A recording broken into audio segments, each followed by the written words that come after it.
ओम शांति। प्रातः मुरली। मीठे बच्चे, प्रतिज्ञा करो, जब तक सतयुग की स्वराज्य स्थापन नहीं हुआ है, जब तक हम सुख की नींद नहीं सोएंगे। पवित्र बनकर सबको पवित्र बनाएंगे। प्रेजेंट ड्रामा में कौन सी मौत होना भी जैसे संगम युग की रस्म है। उत्तर, विजयमाला में आने का पुरुषार्थ करने वाले अच्छे अच्छे बच्चे भी आश्चर्यवर्त सुनंती, कथनती, फिर भागंती हो जाते, अर्थात मर जाते। ऐसी मौत भी संगम युग की जैसे रस्म बन गई है। श्रीमत पर न चलने से माया हरा देती है। बाप का बनकर हाथ छोड़ा तो गोया मर गया, तकदीर पर लकीर लग जाती है। गीत दर पर आए हैं कसम लेके। ओम शांति। मीठे मीठे जीते जी मरने वाले बच्चों ने यह गीत सुना। जो जीते जी कुर्बान गए हैं, सब तो कुर्बान नहीं गए हैं। नंबरवार पुरुषार्थ अनुसार जीते जी मरते हैं। जब कोई गोद में लेते हैं, अडॉप्ट करते हैं, तो एक परिवार को छोड़कर दूसरे परिवार का बनते हैं। बच्चे जानते हैं हम आसुरी परिवार से मरकर अब ईश्वरीय परिवार के बने हैं। ईश्वर ने आकर गोद में लिया है। अज्ञान काल में कोई ईश्वर की गोद नहीं लेते, धर्म के गुरु की गोद ले लेते हैं। जैसे वल्लभाचार्य श्री कृष्ण मंदिर में बच्चे को श्री कृष्ण की गोद में देते हैं, परंतु वह तो जड़ चित्र, इसलिए फिर ब्रह्मांड पुजारी गोद में ले लेते हैं।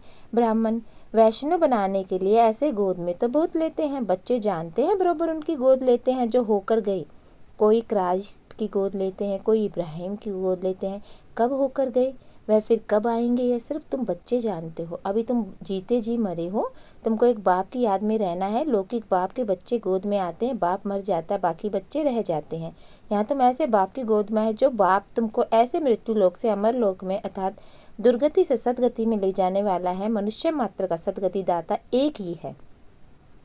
तुमको मिलती है सदगति। सदगति तो सबको जरूर मिलती है, परंतु ड्रामा के अनुसार किसको सतो प्रदान, किसको सतो, किसको रजो, तमो सदगति मिलती है। भला तमो में आते हैं तो भी पहले आने से दुख नहीं भोगते, पहले सुख जरूर भोगना है। अंत में तो सभी सुख भोगते हैं। बाप कहते हैं सदगति दाता पतित पावन मैं एक ही हूँ।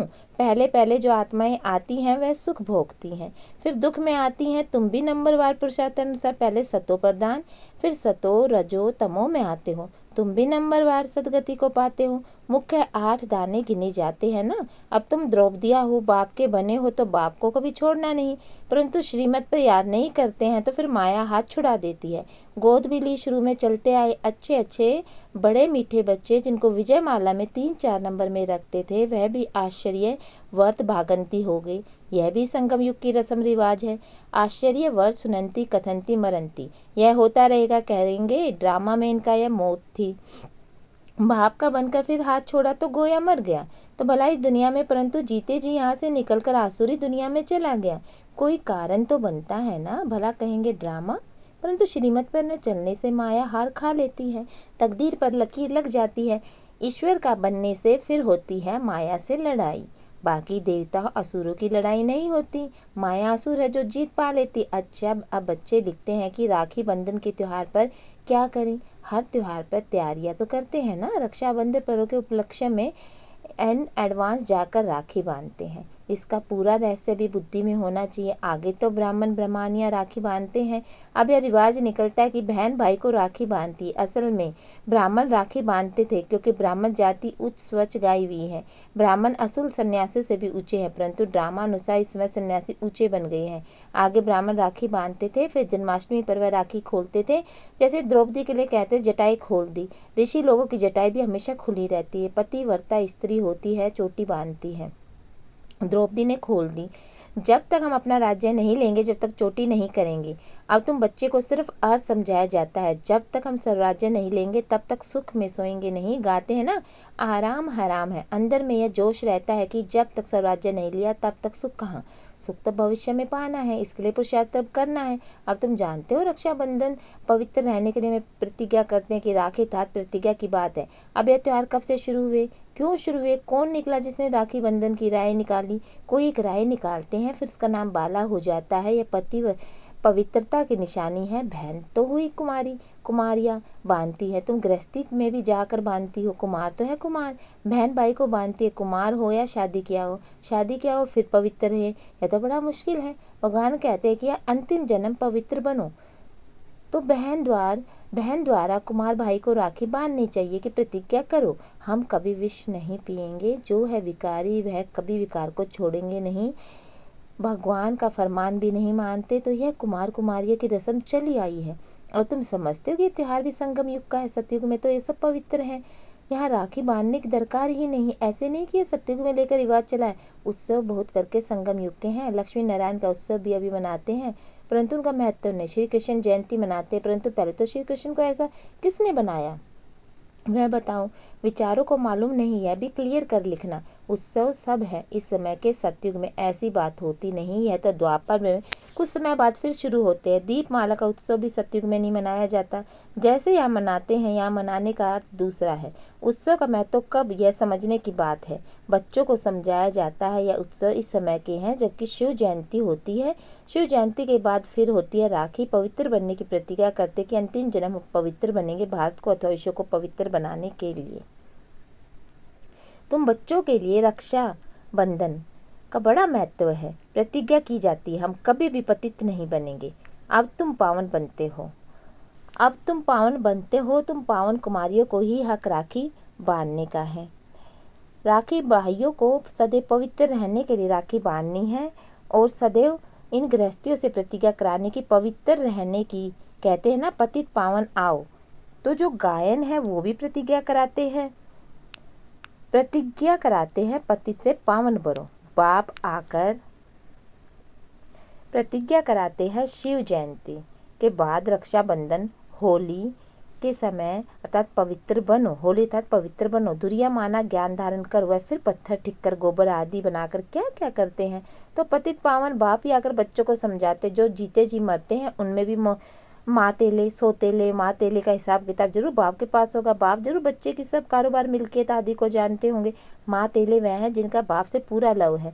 माँ तेले भी नंबरवार होते, सोतेले भी नंबरवार, कोई कपूत कोई सपूत। शिव जयंती भी संगम युग पर होती। संगमों को भी टाइम देना, जैसे लीप मास कहते हैं, फिर लीप सेंचुरी 100 वर्ष की, यह बहुत ऊंची है लीप सदी।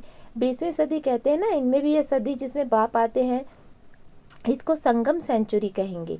उथल पुथल होने में टाइम लगता है। दीपमाला में भी यह है कि तुम बच्चे जानते हो शिव जयंती के बाद फिर पवित्रता की बात है, शुरू करते हैं। पवित्रता पर झगड़ा चला आता है। पवित्रता के साथ ज्ञान योग की होली धुरिया साथ साथ है। बाप की याद भी अच्छी रीति चाहिए। ज्ञान का धुरिया भी चलता रहता है। ज्ञान बरसात तुम पर होती रहेगी। पवित्रता पर भी झगड़ा चलता है। सब कहते हैं कि ये कौन आया जो कहते हैं घर गृहस्थ में रहते पवित्र रहकर दिखाओ। सन्यासी तो खुद घर बार छोड़ जाते हैं। गोपीचंद राजा की भी कहानी इनमें से पूछा गया है, तुमने राज्य भाग्य क्यों छोड़ा? बोला, प्रभु मिलन के लिए छोड़ा। इस पर गीत भी अच्छे अच्छे गाते हैं। यहाँ तो गृहस्थ व्यवहार में रहकर पवित्र रहना, पवित्रता पर भी सारी खिटपिट होती है। अब रक्षाबंधन है, पवित्र बनने बनाने का यादगार पर्व। यहाँ देखो छोटे छोटे बच्चों को भी साक्षात्कार होते हैं। अब छोटे बच्चे ने क्या भक्ति की, बाबा ने जड़ सबको साक्षात्कार करा दिया। तो समझते थे जादू है। इसको कहा जाता है शिव बाबा के चरित्र बैठे बैठे गुम हो जाते थे। यह भी ड्रामा ही कहेंगे। एक दो को देखा और ध्यान में चले गए। यह सब चरित्र परमपिता परमात्मा के हैं, श्री कृष्ण के नहीं। श्री कृष्ण का नाम ले सारी बदनामी की। भागवत में क्या क्या लिख दिया, श्री कृष्ण सतयुग का प्रिंस, चीर हरे, यह किया। ऐसे चीर तो गाए नहीं जाते। दुनिया वाले समझते बरोबर श्री कृष्ण ने सब किया होगा। फिर कहते हैं श्री कृष्ण के शरीर में आत्मा ही होगी जिसने ज्ञान सुना है होगा, परंतु ऐसे तो नहीं हो सकता। वह तो प्रिंस नामी ग्रामी था। फिर रथ दिखाते हैं, रथ में श्री कृष्ण दिखाते हैं। घोड़े गाड़ी पर बैठ पाठशाला चलाई जाती है। यह राजयोग की पाठशाला। कहाँ उन्होंने युद्ध का मैदान दिखाया? और कहाँ तुम्हारी यह युद्ध? यह है माया पर जीत पाने की युद्ध। तुम तो बच्चों को रक्षाबंधन पर समझाना है। रक्षाबंधन था पतितों को पावन बनाने के लिए। स्वयं परम पिता परमात्मा आए हैं। तुम ब्रह्मा कुमारिया हो जो गायवी हो कुमारी, वह जो 21 कुल का उद्धार करे। संगम युग की बात है। फिर यह उत्सव सतयुग आदि में नहीं चलता। राखी बंधन के बाद फिर श्री कृष्ण जयंती, क्योंकि सतयुग में पहला नंबर जन्म है श्री कृष्ण का। उनकी भी राजधानी वह इसमें प्रतिज्ञा करते हैं श्री कृष्ण के कुल में जाने के लिए। यह राजयोग है। तुम नर से नारायण बनते हो। लक्ष्मी नारायण की जीवन कहानी नहीं। बाप ने समझाया राधे कृष्ण सो लक्ष्मी नारायण की जीवन कहानी। श्री कृष्ण का जन्मदिन मनाते हैं। अच्छा, नारायण जयंती कहाँ है? कारण होगा ना, न समझने का सारा खेल ही मुझा दिया। महत्व सारा यहाँ का है। ऐसे भी मत समझो कि दीपमाला कोई सतयुग से शुरू होती है। सतयुग में तो पवित्र दुनिया सभी के आत्मा जगी हुई। उत्सव सब इस समय के। अभी तुम सबकी बायोग्राफी को जानते हो। शिव बाबा स्वयं आकर के बच्चों को कहते हैं आप पवित्र बनो, तुम आत्माएं मैली हो गई हो। सन्यासी तो कहते हैं आत्मा निर्लेप है। इसलिए बहुत लोग कह देते हैं अंडा मछली आदि खाने में कोई हर्जा नहीं, सबको अपनी अपनी रस्म रिवाज है ना। आगे काली पे मनुष्य के बलि चढ़ाते थे, शिव को तो काला नहीं कहेंगे, न शंकर को कहेंगे। ब्रह्मा विष्णु के दो रूप, गोरे से काले, यह सब बाप बैठ समझाते। अच्छा मीठे मीठे सकीले बच्चों प्रति माता पिता बाप दादा का याद प्यार गुड मॉर्निंग। रूहानी बच्चों को रूहानी बाप की नमस्ते। धारणा के लिए मुख्य सार, बाप से पूरा पूरा लव रख मातेले बनना है, अपना पूरा समाचार बाप को देना है, कभी भी कपूत नहीं बनना। रक्षाबंधन का हाथ रहस्य बुद्धि में रख, पवित्र जरूर बनना, माया से कभी हार नहीं खानी, पवित्रता के बल से स्वराज्य लेने की प्रतिज्ञा करनी है।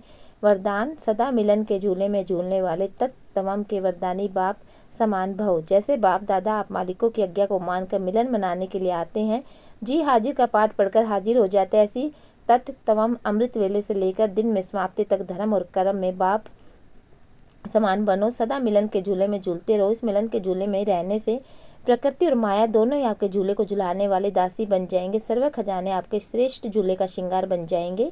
स्लोगन, सदा ब्रह्मा बाप की भुजाओं में समाये रहो तो सेफ्टी का अनुभव करेंगे। ओम शांति।